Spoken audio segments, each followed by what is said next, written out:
Great. Okay, so our next presenter is a software engineer at Google who's been at Google for 5 years and has worked on things like maps, apps, ads, and open source at Google. He also apparently makes a mean martini. Could you please welcome Daniel Nadasi, who is talking about AngularJS.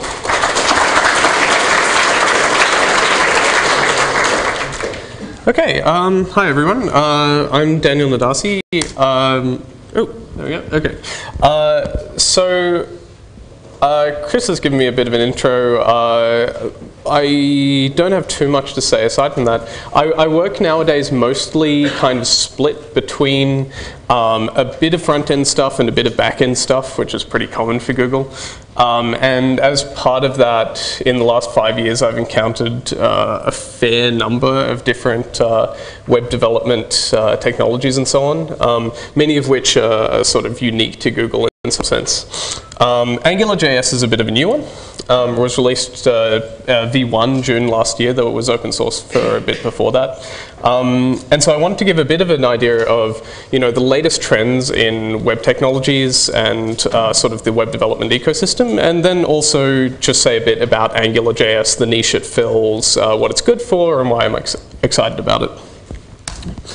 So, most of you who've done any web programming at all, or even just hacked up websites, will know that jQuery is kind of your port of call for almost absolutely everything. There's the jQuery UI models if you want to, just throw pre-made widgets onto your website. It's got a whole bunch of DOM manipulation stuff, which is amazing, and it's really got kind of the gamut of functionality that you could need. And this is, as true to get today as it was 2 years ago and so on, and not really much has changed in that department. So I'm not going to talk about jQuery because everyone probably already knows jQuery.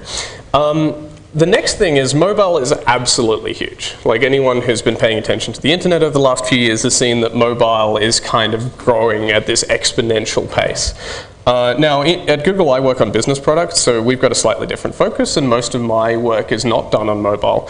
But any of you who are building consumer-targeted products that people want to use day to day, mobile is a huge part of that story now. And you see things like, Africa as an entire continent is basically entirely based on mobile, and that seems to be the way they're headed. So naturally you get a bunch of these mobile development frameworks. So jQuery Mobile is kind of the obvious one because jQuery is the obvious web development framework. You have mobile development frameworks for mobile web apps. It's of course worth mentioning that there's that native mobile apps kind of throw a curveball into this whole ecosystem, but let's not go there. There's a huge number of these mobile sort of frameworks. They are really exploding. I won't go into a detail on a lot of them. There's some very interesting ones. There's some ones which are kind of trying to do various unique and interesting things. There's some that have UI components. There's others that have just focused on, having utility functions and things like that. So it's quite a cool little ecosystem that's developing, and there's a lot of interesting stuff. It just takes, a quick Google search, and the first few pages that pop up are the best 10 mobile JavaScript frameworks that are out there. So the one theme that kind of is extracted from all of these mobile frameworks is two things. One is that they're small. So you read through Zepto.js's documentation and it'll say, the smallest JS web framework or something along these lines. And of course the rationale for this is obvious, which is, when you're on a mobile, in potentially maybe a high bandwidth situation, maybe low bandwidth, but at the very least high latency. You don't want to be making too many connections, and you also want to try and minimize the size of things, because whatever you're doing, you're going to have less bandwidth probably than when you're on your desktop. So a lot of these things are advertising themselves on how small they can possibly be. And the other thing that they're advertising themselves on is how native they are. So this is true in a very general sense, in the sense of some of them advertise themselves on how much like an iPhone they can look. But other ones advertise, like an iPhone native app they can look. But other ones are advertising themselves on, how good their touch support is and things like that. So this is all very exciting. AngularJS doesn't address any of this stuff. So browsers also still suck.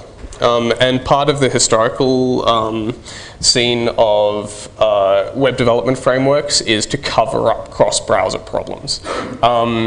I know at Google we're trying our best not to support old versions of browsers, but if you are in the situation of having to support IE6, for example, then having a web development framework that covers up for this is incredibly useful.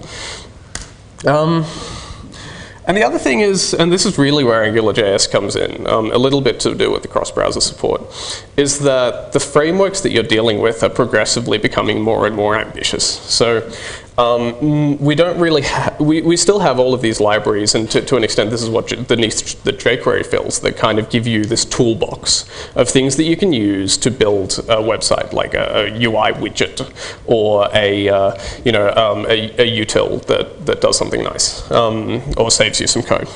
But then when you start hitting Angular backbone knockout and that class of things, you start hitting these things that are actively trying to sort of rewire what you can do with web apps and make it so, change the language that you're using to talk about these things. So they kind of end-to-end give you an actual sort of template for how you do it really nicely and easily without restricting the sort of expressiveness of the way you can do this.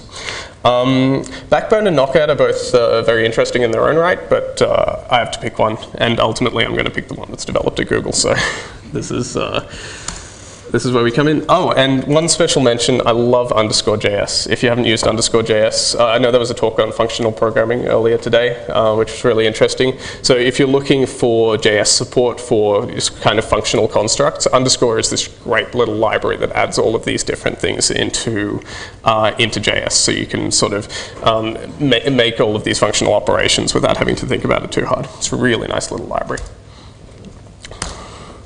Okay, so I'll mention what we do, or what I do on my team. So we build this thing called the Google Places for Business bulk upload tool.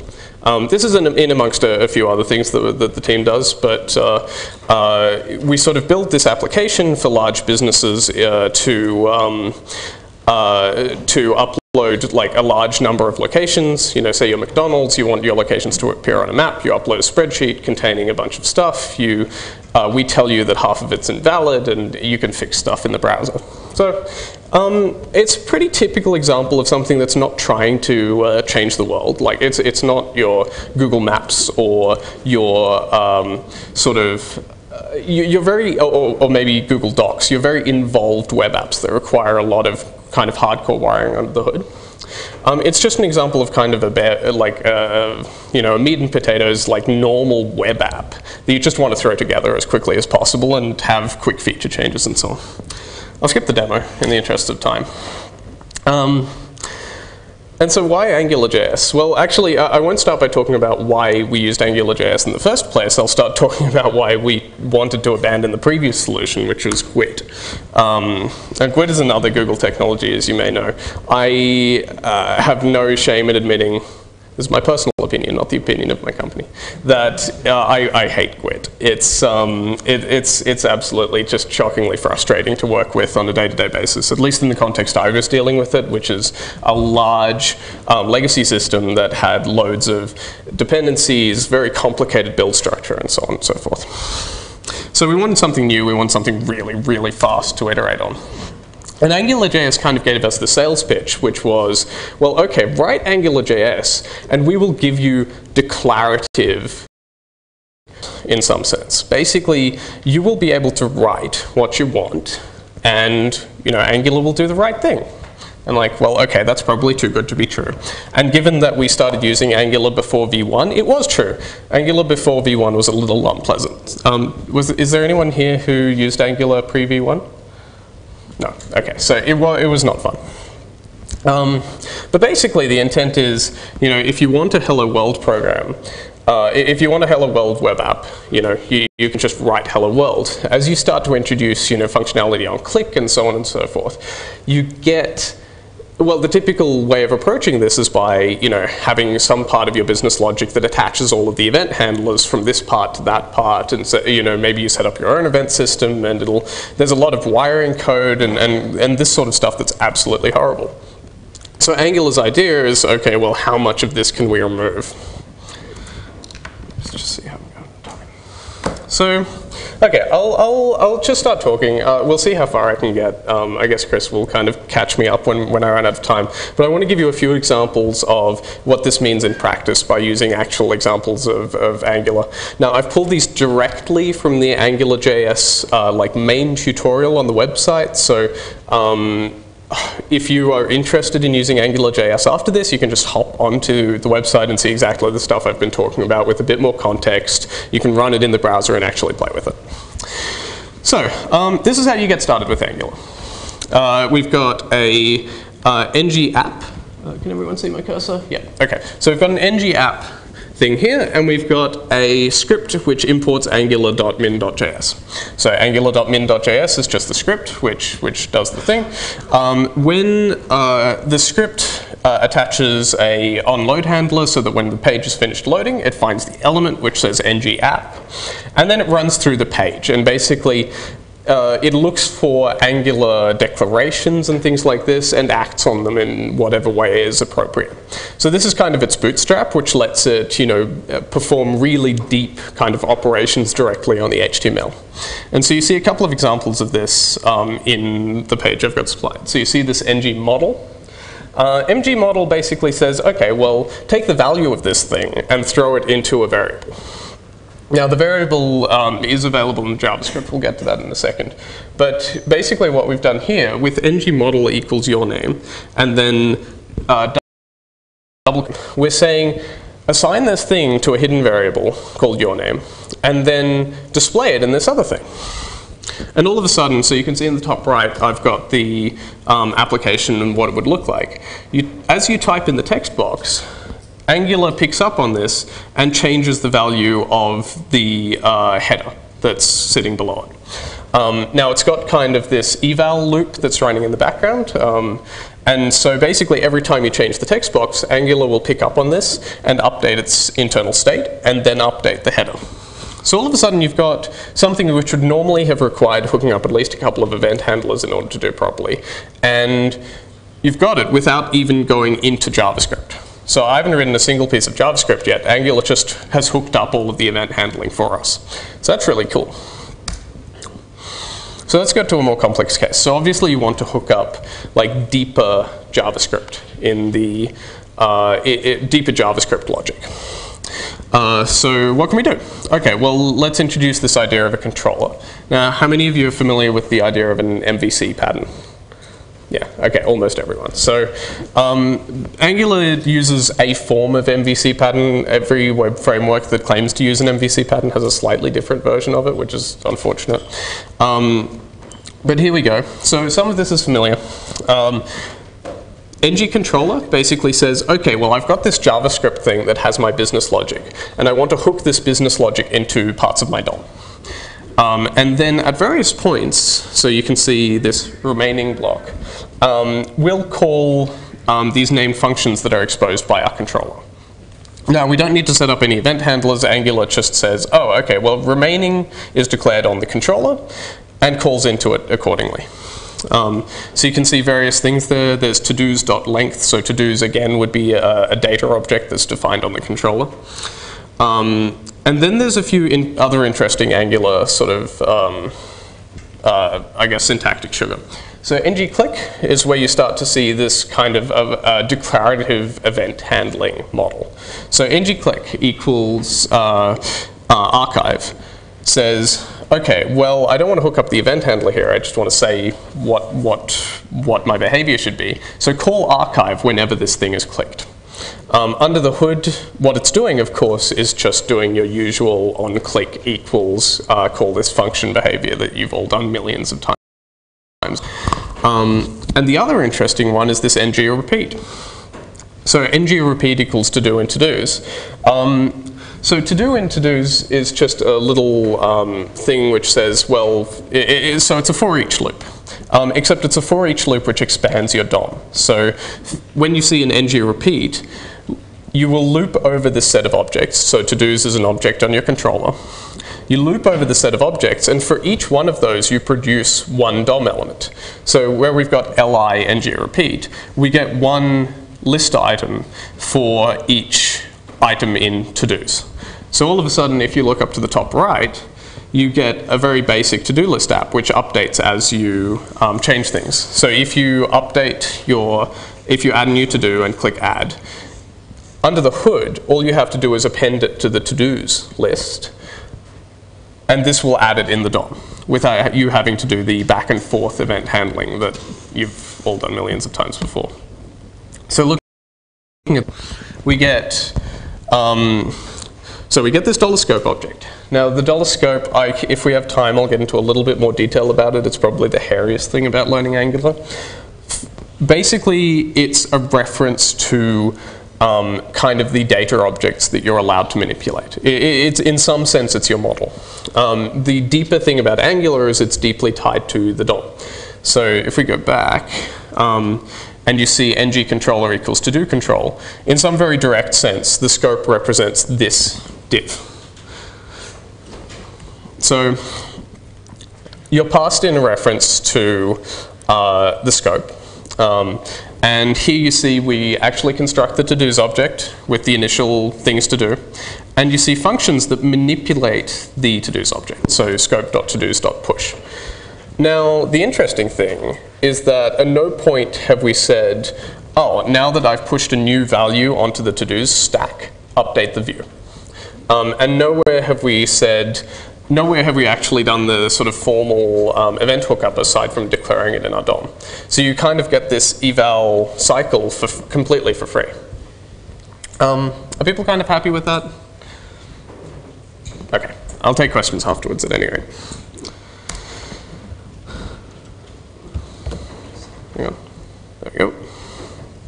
All right, so let's move on to something more advanced. So Angular is kind of deep. You can use small bits of it, and I've definitely done this for hooking up like ad hoc web apps. So it's been very nice just to use basically the bits of Angular I've already shown you to hook up, some sort of click events on, I was testing, an idea or a prototype, and all I did was these things I've just shown you.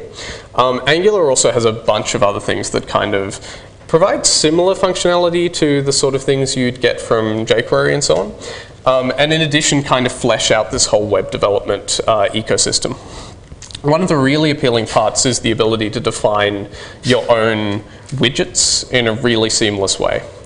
So I know one of the things that's historically frustrated me about jQuery is you often land in this pattern of like, when you want to create a new widget, you create a JavaScript function that says $, div dot, click something dot, add style dot something dot something.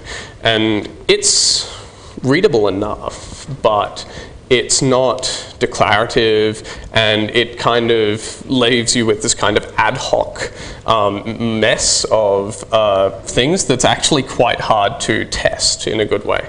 And part of the reason it's hard to test is because it looks like JavaScript and you want to do JavaScript testing on it, but it's actually kind of DOM manipulation code, so you really want to integration test it or kind of write standalone behavior tests. So I'm going to talk about the way Angular does its, basically extends the language of HTML. So here you can see in the HTML, we've got two new HTML tags. So we've got tabs and we've got pane. So I'll get in just a second, I'll get into how those are defined. We've also got a small example of the kind of ad hoc functionality that Angular provides you with this ng pluralize tag. So ng pluralize does exactly what you think it would do. It just takes two things and pluralizes them in the right way. I'm not sure how it handles internationalization off the top of my head. For those of you who are writing web apps in multiple languages. Okay. This is pretty hairy. The language that Angular uses to create widgets is very fully fledged. Like you can do a lot with it, but at the same time, it's quite unusual to get your head around first. It's not particularly difficult, it's just odd. So I've only provided the pane description here. The tabs directive looks almost exactly the same. So what is this saying? I'll walk through it line by line. So require tabs. This is really useful. What it means is that you can create widgets that depend on each other in a very meaningful way. And a really concrete example is, say you have a form. So Angular has form support as well, so this is a little bit of a bad example in that way. But say you have a web form, and you have an input widget as part of the web form. Say, let's pick something near and dear to my heart, it's an address input. You need the line 1 of the address to be aware of the other lines in the address, because maybe you want to send off the address for the whole address for validation to the server every time you update the address. So when you update line 1, you want some sort of global context to update as a result of that. So what you would say, if you'd build a special widget for maybe the post code, you'd build the widget for the post code, but you'd say, well, I need this to be in the context of an address so that I can update. Okay, so that's require, and what it means is that if you go back, you can. Is that my time? Okay. Couple of minutes. Okay, cool. So what this means is that you can actually reference things in the outside context with the address. Restrict E is just basically how you can declare these things. You see we've declared them as HTML tags. That's what E means. There's also a bunch of other things that let you declare these things as data attributes or things like that if you want to be completely standards compliant and not just declaring weird tags. Oops. Transclude. Basically means you can include the inner HTML of your widget. So if we go back a little bit, you'll see that the pane, it actually includes some inner HTML in there. Now when we expand out the pane widget, we want the inner HTML to be preserved. And the way you do that is by declaring a template and saying, here's where I want the original HTML in the new HTML. That's all that transclude means. It's very useful in practice. Scope then allows you to access different attributes of the widget. So in this case, pane title equals localization. You'll see that we now reference title in the context of the pane. And finally, there's template. Now, I want to... Link is an interesting one. I don't want to go into more detail because we're running short on time, but basically if you want to get really deep under the covers and sort of do some interesting stuff, and we've done this in our application, you actually have a lot of control over what happens in the process of Angular processing your element. So there's 3 separate phases that Angular will go through as it processes your element, and during these phases you can do things like update some JavaScript state, or have your different parts of your widget manipulate different parts of your model if you so desire. In practice this isn't as useful now that they've got this cool templating thing, but it's very powerful if you do actually get there. Okay, so I was going to say a little bit about how it works. I'm going to skip over most of that because we're short on time. If you want to come and talk to me afterwards, it does get very interesting in terms of the compiler passes, how Angular makes sure it's actually efficient during all of this stuff. The one thing I will say is Angular has a steep learning curve relative to other similar web development frameworks. So it's a little tricky to get your head around. I mean, and this is Angular's failing, but it's worth it in the sense that once you've learnt the kind of way that Angular expresses itself, then it's a very powerful and yet flexible system for building web apps. So I highly recommend you give it a look. Thanks very much.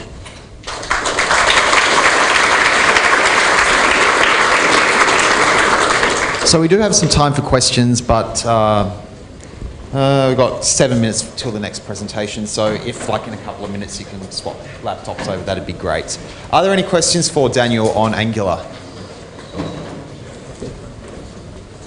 Yep. So you first, then you. I'm happy to swap now.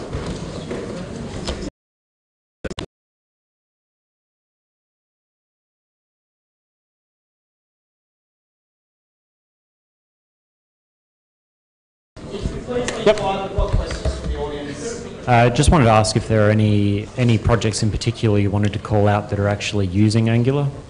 So the most major one is the double-click interface, I believe, is now entirely built on Angular. I think it's entirely built on Angular. So double-click is the big display advertising thing at Google.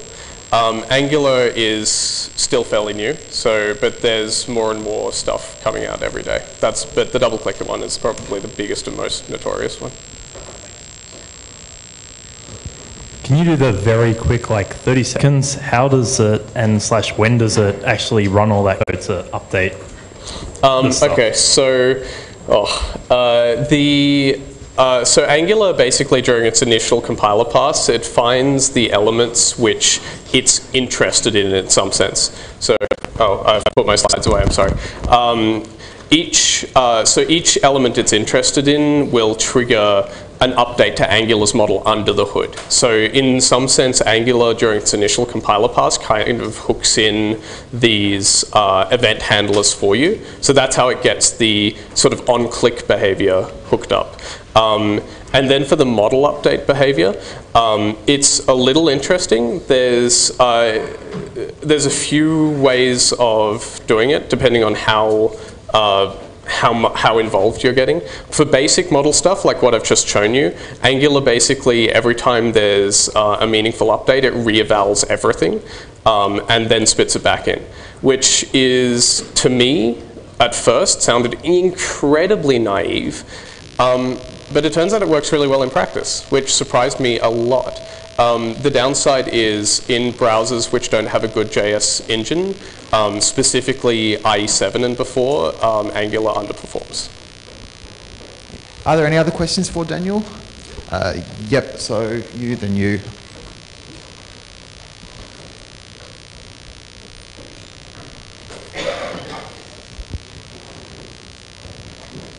You said something right at the end which I missed about standards compliance, which may be the answer to the question, but you've just stolen pain from HTML itself and from every other JavaScript library I might want to use. Can I use namespaces if I want to? Is there an alternative syntax? Can you address any of that? So namespaces specifically? XML namespaces. Sorry. Yeah, Angular does have support for that. There's 4 different ways of declaring your Angular widgets, and I can't remember all of them off the top of my head, but for the longest time we were using HTML namespaces. We actually moved off them in favor of data attributes because our internal lint checks threw a lot of errors when we were using namespaces. So yeah, that was just us. How easily can you integrate server-sent events into the models, either through WebSockets? Okay. So something I didn't get to talk. Angular has kind of this stack sitting behind the DOM. So at the model level, it's implemented using this thing called services. So services are basically just singleton objects created on a web app basis. So singleton for your web app, which basically hook in things like server-send events, server events and things like that. So things like XML, HTTP, and request are implemented as a service. So Angular has support for a bunch of these different ones. I haven't come across one yet that I've really missed. Yeah. Okay, so that's it for questions. Everyone please thank Daniel for his talk.